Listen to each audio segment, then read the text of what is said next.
Motorcycle দিয়া এক ছেলে ফেরিতে মোটরসাইকেলটা নিয়ে উঠছে ফেরিতে, ওইটা মাত্র এক পাশে এটারে ব্রেক করে থুইয়া মানে একটা মিনিট দেরি হয়েছে না, আগে এটার পাশে দাঁড়াইয়া একটা ছবি উঠাইছে, আগে উঠাইয়া চুল টুল ঠিক করে ছবিটা 2-3টা পোস্টে উঠাইয়া এরপরে হেতে চারিদিকে চাইছে যে আগে মানুষ আসেনি আরো না, আমি শুধু ফেরি।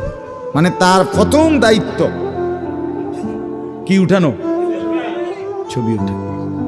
তাহলে কি পরিমাণ ছাগল মানুষের বাচ্চা পরিণত হইছে বুঝতেছেন?